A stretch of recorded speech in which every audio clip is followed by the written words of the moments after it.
check! It's English O'Clock!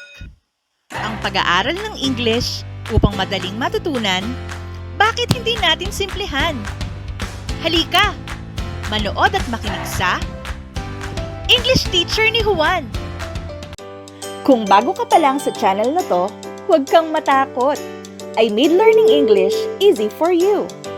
Please like, comment, and subscribe! At pakishare mo na rin sa iba para marami pang mga Juan na gaya mo ang matuto.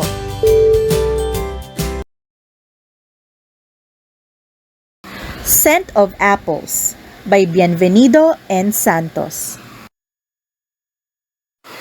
When I arrived in Kalamazoo, it was October and the war was still on. Gold and silver stars hung on pennants above silent windows of white and brick-red cottages. In a backyard, an old man burned leaves and twigs, while a gray-haired woman sat on the porch, her red hands quiet on her lap, watching the smoke rising above the elms. Both of them thinking of the same thought, perhaps, about a tall, grinning boy with blue eyes and flying hair, who went out to war. Where could he be now this month, when leaves were turning into gold, and the fragrance of gathered apples was in the wind? It was a cold night when I left my room at the hotel for a usual speaking engagement. I walked but a little way. A heavy wind coming up from Lake Michigan was icy on the face. It felt like winter straying early in the northern woodlands.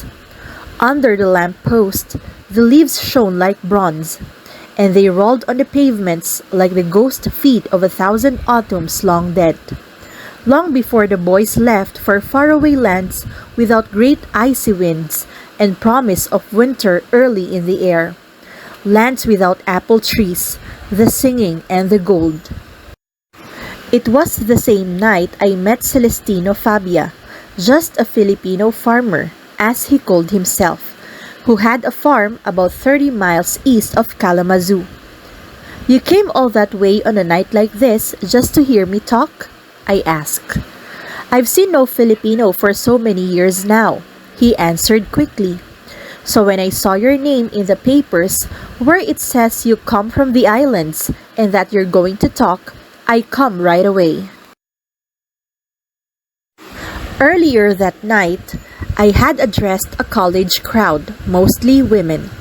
It appeared that they wanted me to talk about my country. They wanted me to tell them things about it, because my country had become a lost country. Everywhere in the land the enemy stalked. Over it a great silence hung, and their boys were there, unheard from, or they were on their way to some little-known island on the Pacific. Young boys all, hardly men, thinking of harvest moons and smell of forest fire. It was not hard talking about our own people. I knew them well and I loved them. And they seemed so far away during those terrible years that I must have spoken of them with a little fervor, a little nostalgia. In the open forum that followed, the audience wanted to know whether there was much difference between our women and the American women. I tried to answer the question as best as I could, saying, among other things, that I did not know much about American women, except that they looked friendly. But differences or similarities in inner qualities, such as naturally belong to the heart or to the mind, I could only speak about with vagueness. While I was trying to explain away the fact that it was not easy to make comparisons, a man rose from the rear of the hill, wanting to say something. In the distance, he looked slight and old and very brown. Even before he spoke, I knew that he was, like me, a Filipino. "I'm a Filipino," he began, loud and clear, in a voice that seemed used to wide open spaces. "I'm just a Filipino farmer out in the country." He waved his hand towards the door. "I left the Philippines more than 20 years ago and have never been back. Never will, perhaps. I want to find out, sir, Are our Filipino women the same like they were 20 years ago? As he sat down, the hall filled with voices, hushed and intrigued. I weighed my answer carefully. I did not want to tell a lie, yet I did not want to say anything that would seem platitudinous, insincere. But more important than these considerations, it seemed to me that moment as I looked towards my countryman, I must give him an answer that would not make him so unhappy. Surely, all these years, he must have held on to certain ideals, certain beliefs, even illusions peculiar to the exile. First, I said as the voices gradually died down and every eye seemed upon me. First, tell me what our women were like 20 years ago. The man stood to answer. Yes, he said, you're too young. 20 years ago, our women were nice. They were modest. They wore their hair long. They dressed proper and went for no monkey business. They were natural. They went to church regular. And they were faithful. He had spoken slowly, and now, in what seemed like an afterthought, added, it's the men who ain't. Now I knew what I was going to say. Well, I began, it will interest you to know that our women have changed, but definitely. The change, however, has been on the outside only. Inside, here, pointing to the heart, they are the same as they were 20 years ago. God-fearing, faithful, modest, and nice. The man was visibly moved. I'm very happy, sir, he said, in the manner of one who, having stakes on the land, had found no cause to regret one sentimental investment. After this, everything that was said and done in that hall that night seemed like an anticlimax. And later, as we walked outside, he gave me his name and told me of his farm 30 miles east of the city. We had stopped at the main entrance to the hotel lobby. We had not talked very much on the way. As a matter of fact, we were never alone. Kindly American friends talked to us, asked us questions, said goodnight. So now, I asked him whether he cared to step into the lobby with me and talk. No, thank you, he said. You are tired, and I don't want to stay out too late. Yes, you live very far. I got a car, he said. Besides, now he smiled, he truly smiled. All night, I had been watching his face, and I wondered when he was going to smile. Will you do me a favor, please? He continued smiling almost sweetly. I want you to have dinner with my family out in the country. I'd call for you tomorrow afternoon, then drive you back. Will that be all right? Of course, I said. I'd love to meet your family. I was leaving Kalamazoo for Muncie, Indiana, in 2 days. There was plenty of time. You will make my wife very happy, he said. You flatter me. Honest, she'll be very happy. Ruth is a country girl and hasn't met many Filipinos. I mean Filipinos younger than I, cleaner looking. We're just poor farmer folk, you know, and we don't get to town very often. Roger, that's my boy. He goes to school in town. A bus takes him early in the morning and he's back in the afternoon. He's a nice boy. I bet he is, I agreed. I've seen the children of some of the boys by their American wives, and the boys are tall, taller than the father, and very good looking. Roger, he'd be tall. You'll like him. Then he said goodbye, and I waved to him as he disappeared in the darkness. The next day he came, at about 3 in the afternoon. There was a mild, ineffectual sun shining, and it was not too cold. He was wearing an old brown tweed jacket and worsted trousers to match. His shoes were polished, and although the green of his tie seemed faded, a collared shirt hardly accentuated it. He looked younger than he appeared the night before now, that he was clean-shaven and seemed ready to go to a party. He was grinning as we met. Oh, Ruth can't believe it. She can't believe it. He kept repeating as he led me to his car. A nondescript thing in faded black that had known better days and many hands. I say to her, I'm bringing you to a first-class Filipino. And she says, Ow, go away. Quit kidding. There's no such thing as first-class Filipino. But Roger, that's my boy, he believed me immediately. What's he like, Daddy? He asked. Oh, you will see, I say. He's first class. Like you, Daddy? No, I laugh at him. Your daddy ain't first class. Ow, but you are, Daddy, he says. So you can see what a nice boy he is, so innocent. Then Ruth starts griping about the house. But the house is a mess, she says. True, it's a mess. It's always a mess. But you don't mind, do you? We're poor folks, you know. The trip seemed interminable. We passed through narrow lanes and disappeared into thickets, and came out on barren land overgrown with weeds in places. All around were dead leaves and dry earth. In the distance were apple trees. Aren't those apple trees? I asked, wanting to be sure. Yes, those are apple trees, he replied. Do you like apples? I got lots of them. I got an apple orchard. I'll show you. All the beauty of the afternoon seemed in the distance, on the hills, in the dull, soft sky. Those trees are beautiful on the hills, I said. Autumn's a lovely season. The trees are getting ready to die, and they show their colors, proud-like. No such thing in our own country, I said.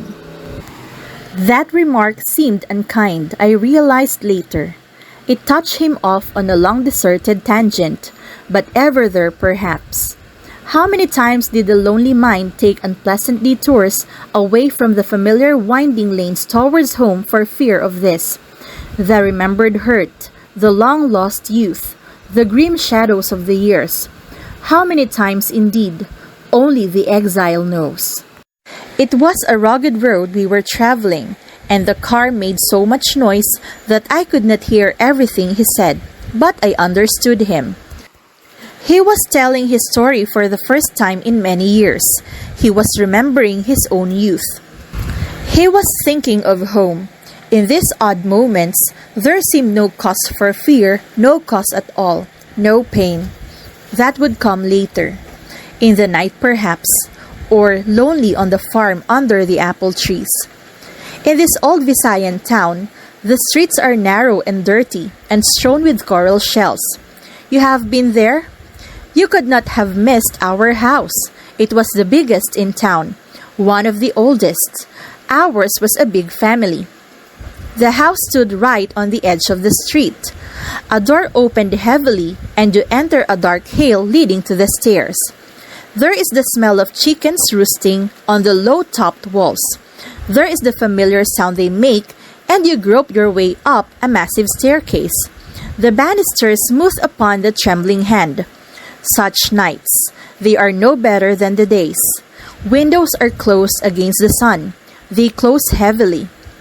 Mother sits in her corner, looking very white and sick. This was her world, her domain. In all these years, I cannot remember the sound of her voice. Father was different. He moved about. He shouted. He ranted. He lived in the past and talked of honor as though it were the only thing. I was born in that house. I grew up there into a pampered brat. I was mean. One day I broke their hearts. I saw Mother cry wordlessly as Father heaped his curses upon me and drove me out of the house, the gate closing heavily after me. And my brothers and sisters took up my father's hate for me and multiplied it numberless times in their own broken hearts. I was no good. But sometimes, I miss that house, the roosting chickens on the low-topped walls. I miss my brothers and sisters, Mother sitting in her chair, looking like a pale ghost in a corner of the room.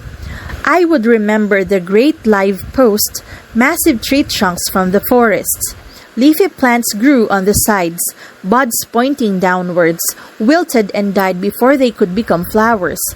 As they fell on the floor, Father bent to pick them and throw them out in the coral streets. His hands were strong. I have kissed those hands many times, many times. Finally, we rounded a deep curve and suddenly came upon a shanty, all but ready to crumble in a heap on the ground. Its plastered walls were rotting away. The floor was hardly a foot from the ground.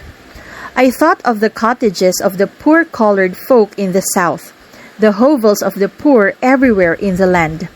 This one stood all by itself, as though by common consent all the folk that used to live here had decided to stay away, despising it, ashamed of it. Even the lovely season could not color it with beauty. A dog barked loudly as we approached. A fat blonde woman stood at the door with a little boy by her side. Roger seemed newly scrubbed. He hardly took his eyes off me. Ruth had a clean apron around her shapeless waist. Now, as she shook my hands in sincere delight, I noticed shamefacedly that I should notice how rough her hands, how coarse and red with labor, how ugly. She was no longer young and her smile was pathetic. As we stepped inside and the door closed behind us, immediately I was aware of the familiar scent of apples. The room was bare except for a few ancient pieces of second-hand furniture. In the middle of the room stood a stove to keep the family warm in winter. The walls were bare. Over the dining table hung a lamp yet unlighted. Ruth got busy with the drinks. She kept coming in and out of a rare room that must have been the kitchen. And soon the table was heavy with food, fried chicken legs and rice, and green peas and corn on the ear. Even as we ate, Ruth kept standing and going to the kitchen for more food. Roger ate like a little gentleman. "Isn't he nice looking?" his father asked. "You are a handsome boy, Roger," I said. The boy smiled at me. "You look like Daddy," he said. Afterwards, I noticed an old picture leaning on the top of a dresser and stood to pick it up. It was yellow and soiled with many fingerings. The faded figure of a woman in Philippine dress could yet be distinguished, although the face had become a blur. "You're—" I began. "I don't know who she is," Fabia hastened to say. "I picked that picture many years ago in a room on LaSalle Street in Chicago. I have often wondered who she is." "The face wasn't a blur in the beginning?" "Oh no, it was a young face and good." Ruth came with a plate full of apples. "Ah!" I cried, picking out a ripe one. "I've been thinking where all the scent of apples came from. The room is full of it." "I'll show you," said Fabia. He showed me a back room, not very big. It was half full of apples. "Every day," he explained, "I take some of them to town to sell to the groceries. Prices have been low. I've been losing on the trips." "These apples will spoil," I said. "We'll feed them to the pigs." Then he showed me around the farm. It was twilight now, and the apple trees stood bare against a glowing western sky. In apple blossom time, it must be lovely here, I thought. But what about winter time? One day, according to Fabia, a few years ago before Roger was born, he had an attack of acute appendicitis. It was deep winter. The snow lay heavy everywhere. Ruth was pregnant and none too well herself. At first, she did not know what to do. She bundled him in warm clothing and put him on a cot near the stove.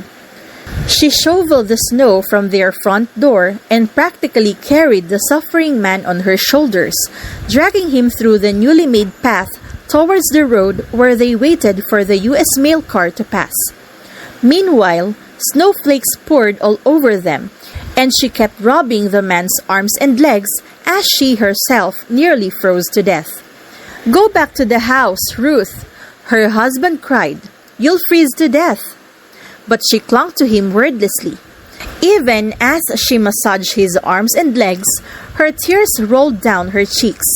"I won't leave you. I won't leave you," she repeated. Finally, the U.S. mail car arrived. The mailman, who knew them well, helped them board the car, and without stopping on his usual route, took the sick man and his wife direct to the nearest hospital.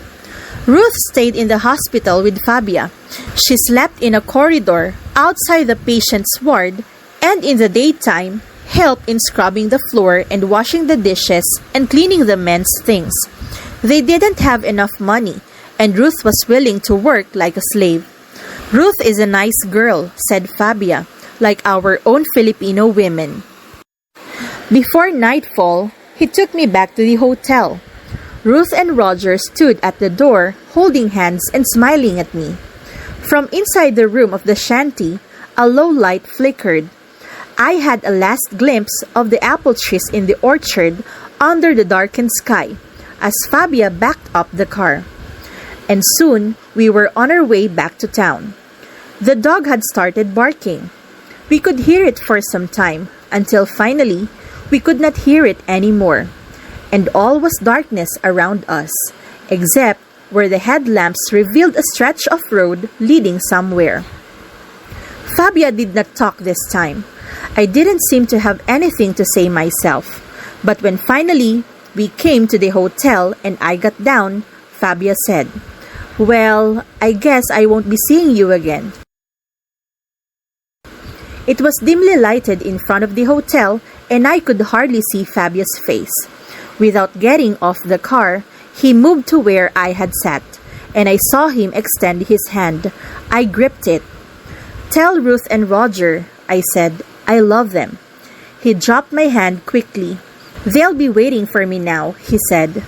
"Look," I said, not knowing why I said it. "One of these days, very soon, I hope, I'll be going home. I could go to your town." "No," he said softly, sounding very much defeated but brave. "Thanks a lot, but you see, nobody would remember me now." Then he started the car, and as it moved away, he waved his hand. "Goodbye," I said, waving back into the darkness. And suddenly, the night was cold like winter, straying early in these northern woodlands. I hurried inside.